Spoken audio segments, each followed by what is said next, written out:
And I just don't feel inspired by having to come up with a new idea for Instagram every single day and a new idea for TikTok every single day, and also post on YouTube and also post on the podcast and also post on my Substack and also send email newsletters. Like, that's a lot to do for a woman that's also doing all of that for her clients. Hi loves, welcome back to another episode of 6 Cent CEO. It's Sam, yours truly. I'm so happy to have you here today. And before we dive into the topic of today's episode, I just want to address that this episode is coming a little bit later than usual. The truth is that I've been going through a bit of a realignment phase in my life and my business and just understanding how I want to show up in the world. So during the Lionsgate portal, which was this past weekend, I took some time to reflect on the content I've been posting, my brand, and just how I want to show up, the value I want to provide, because I've been feeling like there's a misalignment of my brand and my energy and really just the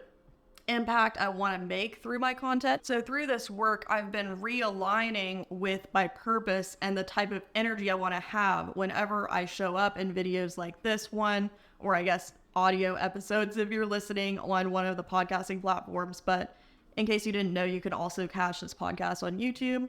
Fun fact. But the truth is that I think part of the reason that I'm feeling this way is because I've been feeling very uninspired by short form video content. And I am someone who has a deep understanding of this because I have a marketing agency and I help clients with social media. I've worked in the marketing industry for 8 years.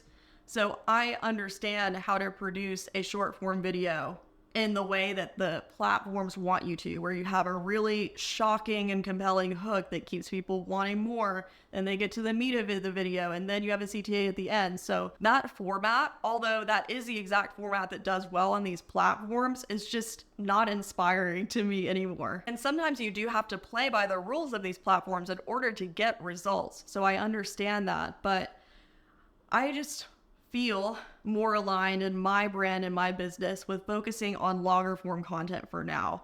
So that means YouTube, podcast, Substack, email newsletters, even anything that doesn't require me to fit my ideas into like a 10-second window. I really thrive when I can dive deeper into my thoughts and my ideas and fully explain what I'm trying to say, rather than just trying to cram it into a short piece of content just to get more views. And what I've noticed just from monitoring posts on social media is that the content that does well, and Instagram is the culprit of this in my opinion, but the reels that really do well are like 3 seconds long, and it has the hook over a B-roll clip there.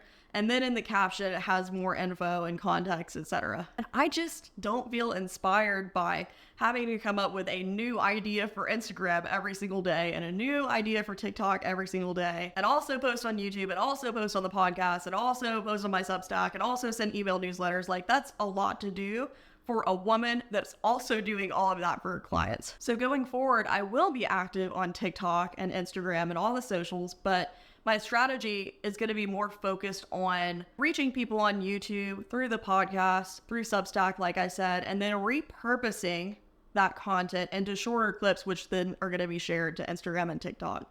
I know you didn't ask for an overview of my strategy, but I'm just explaining how I'm realigning my energy around content creation, because I feel like it's so easy to get burned out from that short form video format. And if you're facing something similar in your business or with your brand, I just want you to hear me out, because there's no one size fits all approach to content creation. There are different ways to get your message out into the world that don't make you feel like you're totally out of alignment. And this is going to work better for me because I'm also a girl who has limited time. So if I can block out filming sessions in my week and get that done and then go back to serving my clients, that works great for me. I love writing. I love speaking. I love connecting with people as well. But what I don't love is how these social media platforms really cater to people who have short attention spans, or not even, I shouldn't say that, not people with short attention spans, but cater to making people have short attention spans. Let me rephrase that. Because the endless TikTok scroll is not doing anyone any favors, and I am not saying that to sound negative about TikTok at all. I scroll on TikTok every day, but I personally have found myself getting lost in that black hole of videos, and I'll like get into the habit of watching each video for 1 second and then scrolling to the next one. I'm thinking like kind of reverse engineering that process for how somebody else would perceive my content. I'm like, how am I going to hook them within that first second? And that's the challenge I always face with my clients as well, and helping them engineer the right hooks to get more views on their videos. But for my videos, I just want to focus on a different approach and see if that works better. Because my personal brand is very different from my clients also. My personal brand is more of like a passion project for me. And so if I'm out of alignment with that, then basically there's no point of doing it. I always want to feel like I'm in alignment with the content I'm creating for my own brand. And then the content I'm creating for clients, although I am passionate about that as well, that is more designed to get them a very specific result that they paid for. So that's how my mindset differs between the two, but I digress. This has nothing to do with the topic of today's episode, so I don't even know why I talked about this for so long, but we will get to it. So during this work that I did in the Lionsgate portal, I realized that I've kind of put my spiritual practices and my manifestation practices on the back burner. Because just for context, I did lose one of my biggest contracts a couple of months ago, and I've just been like realigning everything since that happened. And so today's video is going to be about how to write business-focused affirmations that are powerful AF that can help you to manifest your wildest desires for your business. If you scroll back on my YouTube channel, you will find an affirmations video that I made during Vlogmas last year. Vlogmas was a very short-lived trend that I did last year, and it wasn't for me. That's okay. I know some people do like all 25 days or whatever of Vlogmas, but after the third or fourth day, I was like, yeah, it's not for me. I'm not a vlogger. I like more talking head videos like this where I can offer genuine value. And I shouldn't speak negatively about that. I'm not trying to say that vlogs don't offer value to people, but you know what I mean. More of like informational, educational, inspiring type videos where I can just stand here and talk to you one-on-one, and it's more of like that sort of vibe. But anyways, you don't have to go look at that video because I'm like such an amateur vlogger. I had never really vlogged before, and I think during Vlogmas I realized like how much work it actually is to take the clips and edit them together and make it cute, and it again just wasn't for me. All respect to vloggers who spend their time doing that, and especially the vloggers who are really good at that, because it is a lot of work, girlfriend. But anyway, today's episode is for the spiritual girlies who are just looking for a new way to leverage the power of affirmations for their businesses, for their careers, for the things that they're achieving professionally. So if you're really looking to integrate more spirituality into your business strategy, you are in the right place, because that's exactly what I'm doing in this phase of my life and just how I want to move forward in my business. Here's the thing about affirmations that a lot of people don't get. When you write affirmations and when you recite them or write them in your journal, they only work if they're truly meaningful for you. So like you can go on Pinterest and you can find affirmations from tons of people who like made little graphics and stuff for Pinterest that are super cute, and there's nothing wrong with that. But whenever you take one of those affirmations and you use it for yourself, it has to mean something significant to you personally. So something like, I am beautiful, I am intelligent, I am abundant. Those are very general affirmations, and it's not that they're bad, but whenever you are writing or saying those things, you have to feel that significance to you, or else it's going to do nothing for you. Because as you rewire your subconscious mind up here, you want to rewire it in a way that's going to be truly helpful for you, if that makes sense. So the more specific you can be with the affirmation, honestly, the better. But even if it's a general statement like one of the ones I just mentioned, just make sure that the context behind it is very specific. So we're going to cover all of that in today's episode. I'm going to give you a step-by-step process to write your own business affirmations that will help you achieve your wildest dreams in your business. And I have a free workbook for you, which you can download in the show notes or on the YouTube description, wherever you're tuning into this episode. And also, side note, let me know how the audio quality is on this episode. My main microphone I've been having some issues with, so I'm actually switched to a different microphone for this episode that is more like compatible with my camera actually. So let me know if this is better or worse or the same, and if you don't notice a difference, I might just keep doing it this way, because actually this setup works better for me than my previous one did. But yeah, we had a little accident with my old microphone. and it may be damaged. So I gotta get that looked into. Whenever I show up online, I always want to show up in full integrity with what I'm doing. So that's part of the reason this episode was delayed. I hate being off schedule. I really do. But at the same time, I wanted to make sure that this episode was value packed and actually had like substance beyond just me getting on here and saying, hey guys, I'm checking in and here's how things are going and blah, blah, blah. Like, I've had problems. I don't want to be in that energy. I want to be in really empowered energy, and more importantly, empowering you to make real changes in your life and your business and to live your best life. So without further ado, we'll dive into my step-by-step guide for writing business affirmations that truly work for you. If you've done an affirmation writing workshop before, or if you know a bit about manifestation, then this might sound redundant to you, like you've heard it before, but just tune in because I'm going to share insights that are specific to this exercise. So step one is to really get a clear sense of what you want to achieve with your business. Do you want to attract more clients? Do you want to get more revenue? Do you want to book more speaking gigs? Do you want to hit 100,000 subscribers on YouTube? What is the goal that you have for your brand and your business right now? It needs to be clear. It needs to be specific. You should use the SMART goals framework if possible, just to make sure that you actually have numbers and actual tangible results assigned to this goal, because success is such a broad term that means so many different things to everybody. So when you really think about success in the context of the goal that you have, you want to be really specific about what that means to you. The significance to you is important throughout this entire process. And the workbook that I shared is going to guide you through this whole process, so make sure you download it. So once you have this goal clearly defined, the next step is to identify the areas where you have challenges or limiting beliefs that may be preventing you from actually achieving that goal. So a big one for me is I'll never be a successful business owner because I am bad at money. I'm not a finance expert. I'm not an accounting expert. I don't know how to manage money well. These are stories that I've told myself over and over and over and over again in my business, and they have kept me stuck. Because although I was great at bringing clients in, although I was great at bringing revenue in, I had this belief that I just couldn't handle all this money that was coming in. I couldn't manage it properly.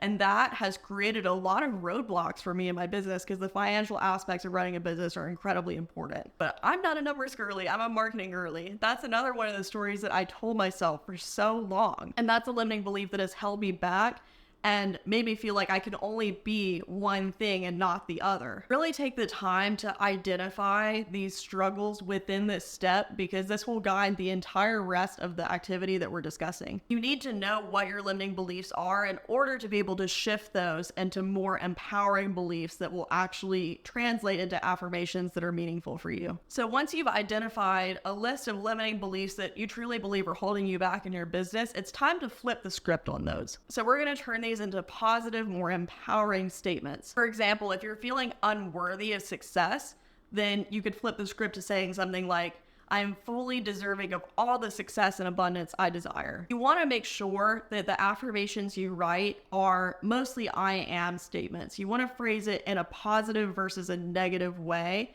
And I don't mean positive and negative as like bad and good. I mean like I am versus I am not. I am is a positive statement. I am not is a negative statement. Because the I am positive statements are great for rewiring your subconscious and actually shifting to more empowering beliefs. And it doesn't have to be an I am statement. It could be something like, I attract the abundance I desire. That's another example of a positive statement. Try out several different affirmations using this exercise, and the ones that you feel the most deeply in your gut, those are the ones that are going to be the most powerful for you. Your intuition is a powerful guide in this process, so don't ignore it. So some good ones I've used are, I attract clients that value my services. Every day I take aligned actions that move my business forward. I'm a magnet for abundance and all the yummy things life has to offer. These affirmations keep me focused and motivated and really open to all the good things that I'm manifesting. Because remember, to really let your manifestations in, you have to maintain an open channel for them to be able to flow to you. Another great thing you could do is repeat this process for each specific business challenge you have. So if one challenge is financial management,